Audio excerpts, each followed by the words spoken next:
오늘 예수님 닮아가기, 우리 예수님께 더 가까이 7장에 해당하는 내용인데요. 우리 그 이야기를 시작해 보도록 하겠습니다. 네, 저의 모습이 보이나요? 네, 예수님 닮아가기 이야기입니다. 예수님 닮아가기는 본래 예수님의 제자가 되는 것에 대한 이야기입니다.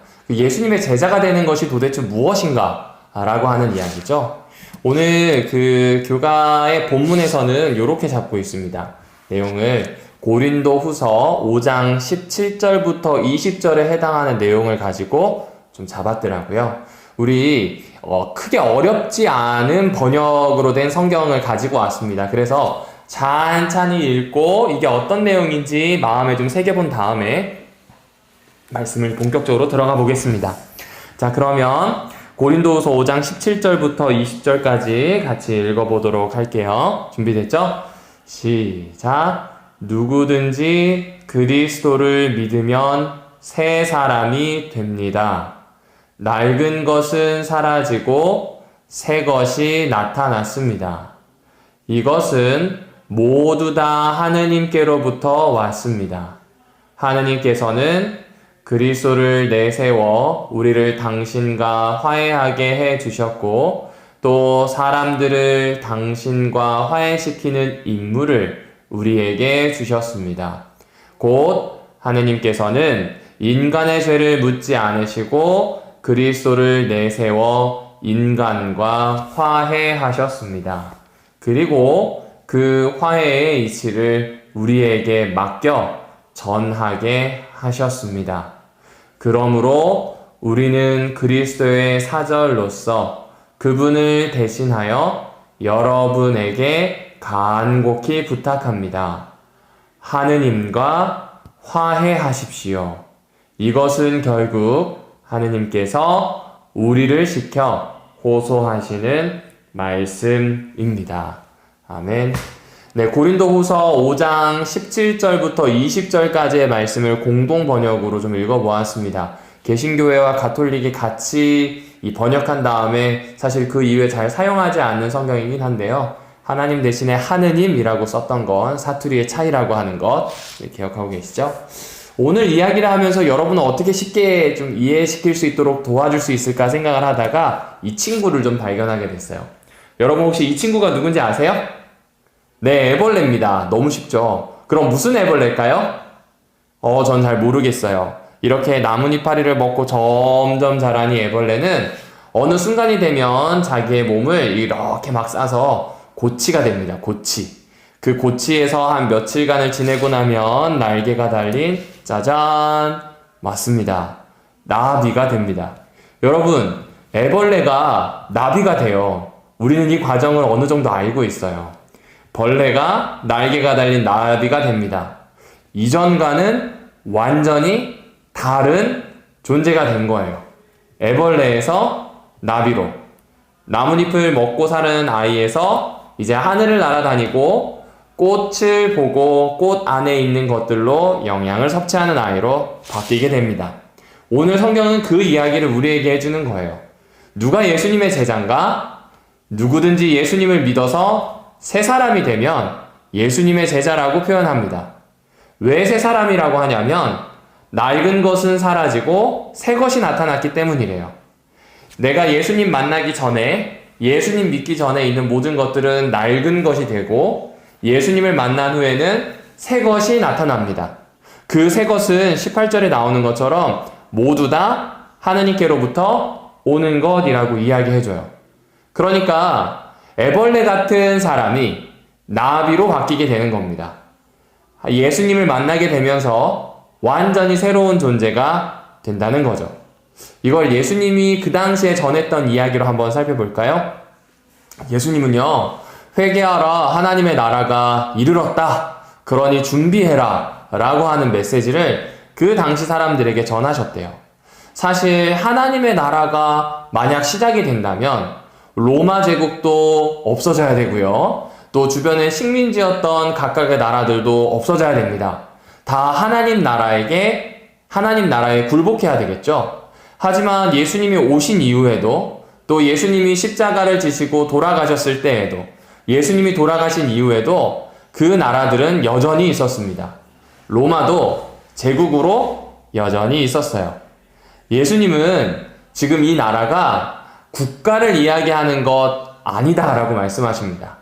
이 나라는요, 마음에서 시작을 해서요, 사람들이 모인 공동체로 자라는 나라입니다.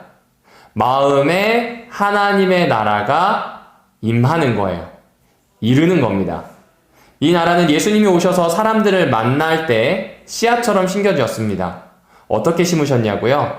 예수님은 죄송합니다. 병을 고치셨어요.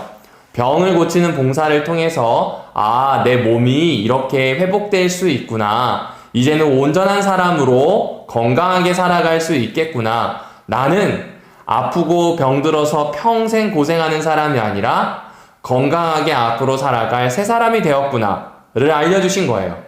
몸이 바뀌니까요, 마음도 바뀌게 된 거예요. 그렇게 새로워지기 시작한 겁니다. 자, 그리고요, 예수님은 몸만 고치신 게 아니라 하나님의 말씀인 성경을 사람들에게 쉬운 말로 가르쳐 주셨어요. 그 어려운 여러 가지 법조문이 있는 책처럼 가르치지 않으시고 마치 들판에 있는 농부들 혹은 바다에서 일하고 있는 어부들의 삶의 현장을 그대로 가지고 와서 알려주시는 겁니다. 하나님의 나라는 씨 뿌리는 자가 뿌리는 씨앗과 같아서 만약 좋은 마음에 심기면 100배의 열매를 맺고, 그렇지 않으면은 새가 와서 먹는다든지 뿌리도 내리지 못한다든지 혹은 자라지 못하고 시들어 버린다든지 이런 결과를 가지고 온다는 이야기를 해 주시게 됩니다. 사람들은 그거 알아들었어요. 그렇구나. 하나님의 나라는 내 마음에서 하나님이 심겨 놓은 씨앗과 같은 사건들이 일어나는 것이구나를 알아듣게 됩니다. 그래서 그 씨앗과 같은 사건을 잘 품은 마음이 돼야 되겠다 싶어서 예수님이 이야기해주는 하나님을 듣고 알아가려고 했어요. 그 하나님을 알아가는 사람들은 좀 더 이웃에게 봉사하기 시작했어요. 좀 더 하나님의 명령을 쫓아서 살아가려고 최선을 다했습니다. 그리고 예수님은 귀신도 쫓아내셨죠. 여러분, 귀신은 사람을 뭐라고 해야 될까요? 사람의 힘으로 쫓아낼 수가 없어요. 확실히 하나님만이 하실 수 있는 일이에요. 귀신에 들려서 엉망진창으로 살던 사람이 평범한 사람으로 돌아오게 만들어요. 이거는 하나님의 힘으로 밖에 되지 않는 일입니다. 다시 말씀을 볼까요? 예수님을 믿으면서 사람들은 몸이 나았습니다. 마음이 새로워졌습니다.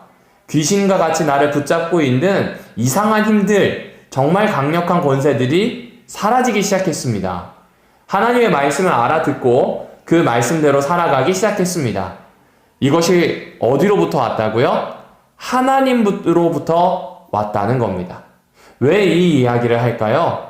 이 이야기를 하는 사람은 바울인데요. 이렇게 새 것이 되었으니까 뒤돌아보지 마세요. 뒤로 돌아가지 마세요. 라는 이야기를 하는 겁니다.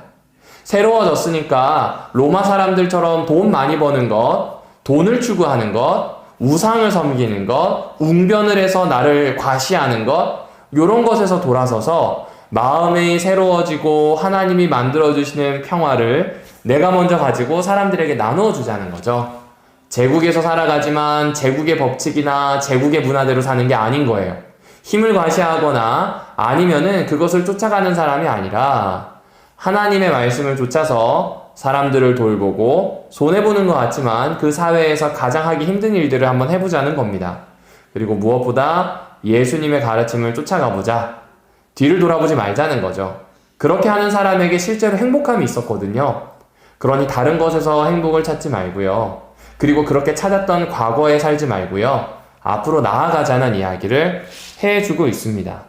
좀 잘 이해가 안 되죠? 그래서 그 다음 성경절을 보면 이렇게 얘기해요. 그 행복의 핵심은요, 하나님께서 그리스도를 우리 앞에 딱 세워주세요.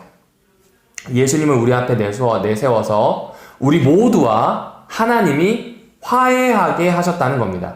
이게 무슨 얘기냐면요, 인간은요 하나님한테 죄를 지었잖아요. 그 죄는 물건을 훔쳤거나 아니면은 누군가에게 거짓말을 한 죄가 아닙니다. 하나님이 창조주인데 하나님에게 반역했어요. 그게 인간의 죄거든요. 그 반역한 죄는 원래 죽음으로 갚아야 합니다. 뭐 어느 나라도 그렇다시피 반역을 했다면 하나님 나라에서 더 이상 살 수 없기 때문에 하나님 나라 밖에서 스스로 알아서 살아야 돼요. 그런데 인간은 그렇게 살 수가 없어요. 왜냐하면 하나님이 우리를 만드셨으니까 하나님한테 의지해야 하거든요. 그래서 하나님은 이 인간을 다시 살게 해주려고, 원래대로 회복하게 하려고 예수님을 우리 앞에 딱 내세우시는 겁니다. 그래서 반역했던 죄를 용서하고 화해하도록 하시는 거예요. 예수님의 십자가 전후로 말입니다. 예수님이 우리의 죄값, 반역의 죄값을 대신해서 죽으시는 거예요. 그리고 그 죄값을 치르는 것 때문에 우리는 하나님 앞에 서서 이야기를 할 수 있다는 겁니다. 특별히 옛날 로마 시대의 사람들도 그랬습니다. 신이 무서웠대요. 제사를 드리거나 아니면 신이 명령한 걸 모두 다 지켜야 된다면서 막 이렇게 똘똘 뭉쳤어요. 그래서 어떤 신과 관련 없는 행동을 하거나 제사를 드리지 않아서 튀는 행동을 하는 사람들은 철저하게 따돌리거나 심한 경우에는 죽이기까지 했습니다. 왜냐면 거기에 신과 화해할 수 있는 길이 있다고 한 거예요. 엄청 노력해야 되는 거죠. 그런데 인간의 살 길, 인간이 정말로 잘 되는 길은 거기에 있지 않다고 성경은 이야기합니다. 하나님께서 그리스도를 내세웠고요. 인간의 죄를 묻지 않는, 인간의 죄에 대해서 너 왜 죄 지었어? 라고 하는 이야기를 유일하게 하지 않을 수 있는 그때가 언제냐면 예수님 앞에 설 때입니다. 그 예수님 앞에 서면 우리가 억지로 막 신을 달래기 위해서 노력할 필요가 없다는 거죠. 인간과 화해하기 위해서, 또 인간을 축복하기 위해서 예수님만 딱 요구하시는 하나님이 계시는다는 거예요. 좀 말이 어렵죠? 그 당시나 지금이나 똑같아요. 신에게 벌을 받지 않거나 내가 잘 되려고 하면요, 열심히 살고 뭔가를 바쳐야 한다고 생각합니다. 거래죠. 내가 이만큼 바치면 이만큼 돌아올 거예요, 신으로부터. 그런 신앙을 하는 겁니다. 그런 신앙을 기복신앙이라고 해요. 그런데 예수님이 계셔요. 이 예수님은 누구의 요구 때문에 계시냐면 하나님의 요구 때문에 계세요. 하나님은 돈 필요 없대요. 왜냐하면 내가 그 돈이 될 만한 모든 거 다 만들었으니까요. 하나님은 힘이 필요 없대요. 왜냐하면 그 모든 힘의 근원과 지혜의 근원이 본인이시거든요. 이 세상이 다 하나님 거예요. 그러니 그런 거 필요 없대요. 그냥 너희가 오면 된대요. 너희가 와서 유일하게 나로부터 받지 않은 죄, 반역했다는 사실을 인정하기만 하면 예수님을 통해서 우리와 화해하신다는 이야기를 하는 겁니다. 무엇을 바치느냐, 내가 무엇을 가지고 있느냐, 소유의 문제가 아니라 하나님은 너랑 나랑 관계를 회복하기 위해서 너가 나한테 올 것이냐, 잘못을 구할 것이냐 라고 하는 이야기를 하는 겁니다. 그래서 그렇게 하나님 앞에 나아가서 새 것이 되라고 이야기하는 겁니다. 다시 말씀드릴게요. 하나님과 화해하세요. 그리고 하나님이 화해할 수 있는 기회를 줬다는 걸 전하라는 이야기를 해주고 계시는 겁니다. 이제 감이 오죠. 제자는 어떤 사람이에요? 뒤를 돌아보지 않는 사람이에요. 이제 하나님과 화해했기 때문에 하나님께 뭘 바치거나 내가 어떤 걸 해서 행복을 요구하는 사람이 아닙니다. 내가 하나님과 반역했기 때문에 하나님을 피하고 하나님을 뭐 어쩐 듯이 무시하려는 사람이 아니에요. 오히려 하나님 앞에 예수님 때문에 당당하게 서는 사람이 되었습니다. 예수님 때문에 화해하였고 그 사실을 경험했어요. 예수님이 죽고 주신 생명으로 죽으신 후에 부활하시면서 주신 생명을 알기 때문에 감사함이 있어요. 그 행복으로 사는 사람입니다. 그래서 이것을 사람들에게 전달해 줍니다. 어떻게 전달하냐고요? 내가 보는 세계는 다르다는 거죠. 지나가는 사람이 있어요. 옛날에는 그렇게 아프거나 병들거나 귀신 들린 사람을 신에게 저주받은 몹쓸 사람이라고 생각했대요. 그런데 이제 예수님 안에서 새로워진 사람은 저 사람은 신에게 저주를 받은 것이 아니라 하나님과 화해함으로 회복이 필요한 사람이라는 걸 보게 된 겁니다. 내 마음대로 보는 것이 아니라 하나님의 눈으로 보기 시작하는 거죠. 완전히 다르게 보고 완전히 다르게 알기 시작합니다. 왜 그럴까요? 바울이 그렇게 이야기하잖아요. 우리는 그리스도의 사절, 대사래요. 그리고 그분을 대신하여 사는 사람이라고 표현합니다. 성경은 이를 제자라고 많이 표현을 하죠. 제자라고 하는 건 예수님을 스승으로 모시고 그 가르침을 그대로 쫓아가는 사람들이라고 하는 겁니다. 하나님과 화해하여서 새로워진 사람은 제자로 살아간다는 이야기입니다. 그리고 그런 사람들이 모여있는 공동체를 교회라고 합니다. 아마 우리 친구들은 이런 이야기를 듣게 될 때 교회는 그냥 예배드리는 곳 아닌가요? 교회는 하나님한테 용서를 구하고 죄의 용서를 받은 다음에 하늘 가기 위해 준비하는 곳 아닌가요? 맞아요. 그런데 여러분이 잘 기억해야 될 게 있어요. 교회라고 하는 이 장소는 기독교라고 하는 이 종교는 말이죠. 특별히 이 종교라고 하는 말은 함께 묶여 있다는 뜻이거든요. 무엇으로 묶여 있는지를 잘 살펴보아야 합니다. 여러분, 무언가 바치는 것으로 그렇게 해서 구원을 얻고 싶은 것으로 묶여 있나요? 그런 사람들로 우리는 여기 모여 있는 건가요? 아니면 뭔가를 보여주어야 하고 증명해야 되고 옛날 사람들이 웅변을 하듯이 내가 가지고 있는 걸 뭔가 과시해야 하듯이 뭐 그렇게 보여주어야만 하는 그런 사람들로 묶여 있는 것이 교회인가요? 그렇지 않다는 거죠. 배우는 제자로, 특별히 스승의 생각을 그대로 나타낼 수 있는 사람으로, 그리고 하나님의 대사로, 특별히 왕의 뜻을 아주 정확하게 전달할 수 있는 사절로 말입니다. 그렇게 사는 사람이 누구라고요? 오늘 우리 이 교회, 그리고 그 교회의 제자된 나라고 하는 겁니다. 자, 오늘 이야기를 한번 이렇게 갈무리를 좀 해보겠습니다. 왜 갑자기 예수님을 닮아가게 하면서 목사님이 이런 얘기를 하냐고요. 아마 여러분 교과에 보게 되면 율법은 우리를 비추는 거울이고 예수님을 통해서 어떻게 바뀌어 갈지에 대한 이야기를 합니다. 그건 과정에 대한 얘기입니다. 그런데 그 과정이 왜 필요하냐면 반역한 인간을 예수님을 통해서 회복시키시고 예수님을 그대로 담는 것을 통해서 살아내도록 만드신 것이 하나님의 계획이라는 이야기인 겁니다. 그러면 예수님을 통해서 나타난 하나님을 알아가야 되겠죠? 하나님의 뜻을 알아가야 할 겁니다. 그게 우리에게 참 중요합니다. 예레미야도 그런 이야기를 합니다. 멸망의 때가 되었을 때 사람에게 가장 중요한 것은 뭘까? 유다 백성이 여기서 쓰러지고 저기서 죽어서 바벨론으로 끌려가게 될 텐데 이것을 돌이킬 수 있는 가장 좋은 방법은 무엇일까? 네, 그것은 예배 드리는 거 아닙니다. 무언가 바치는 거 아닙니다. 용사의 힘도 아니고요. 또 지혜자의 지혜도 아니었습니다. 그리고 뭐 재산도 아니었어요. 여호와 하나님을 아는 거예요. 나를 위해서 이런 계획을 베푸신 분, 사랑이자 정의이신 하나님을 아는 겁니다. 성경을 읽고 교회 생활을 통해서 하나님을 알아가는 것이 가장 중요합니다. 그게 제자된 사람의 삶, 교회에 다니는 사람의 삶이라고 뭐 이야기해 주는 거죠. 우리 친구들이 이 사실을 잊지 않았으면 좋겠습니다. 그리고 그렇게 모여서 예배를 드리면 좋겠습니다. 오늘 하나님을 더 깊이 알아가는 건 말이죠. 머리로 아는 거 말고요. 머리로도 알지만 삶에서 실천하면서 더 깊어지는 거 말입니다. 엄마 아빠가 가르쳐 주시는 걸 귀로도 듣지만요. 엄마 아빠의 행동을 보고 우리는 배우잖아요. 그분들의 뒷모습을 보고 우리는 신앙을 커가게 되는 것 같아요. 그렇기 때문에 같이 함께 살고 관계를 맺는 건 정말 중요합니다. 그런 엄마 아빠한테 뭔가 여러분이 바치거나 잘 보이려고 할 필요가 있던가요? 그렇지 않죠. 엄마 아버지가 요구하는 건 딱 하나예요. 잘못을 했든 안 했든 엄마 아빠 앞에 오라는 거예요. 만나자는 거예요. 함께 하자는 거잖아요. 똑같은 이야기를 하시는 거예요. 그것이 바로 하나님이 우리에게 요구하는 겁니다. 그 과정에서 예수님을 닮는 것을 유일하게 우리에게 요구하시는 거예요. 그러니까 딴 거 가지고 오지 말라는 거예요.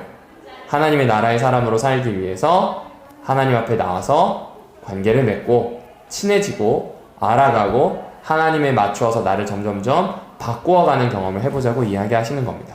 저와 우리 친구들이 그렇게 되었으면 좋겠습니다. 오늘 이 이야기를 준비하면서 좀 어렵다는 생각을 했어요. 참 어렵더라고요. 우리 친구들에게 설명하기. 그래서 딱 한마디로 요약하면 이거 같아요. 알아가는 만큼 전하는 거예요. 우리와 화해하길 원하시는 그 하나님을 알아가는 만큼 다른 사람들에게 우리 하나님은 우리와 화해하고 함께하고 우리가 하나님을 닮아가도록 본래 하나님의 형상으로 회복하도록 만드신 분이야 라고 하는 사실을 함께 나누는 그런 예배를 드리는 사람, 그런 일상을 살아가는 사람이 되면 좋겠습니다. 자, 이제 같이 손 모으고 기도하겠습니다. 하나님, 예수님을 닮아가는 그런 제자와 같은 사람, 하나님의 뜻을 전달하는 대사와 같은 사람으로 살게 인도해 주세요. 예수님의 이름으로 간절히 기도합니다. 아멘.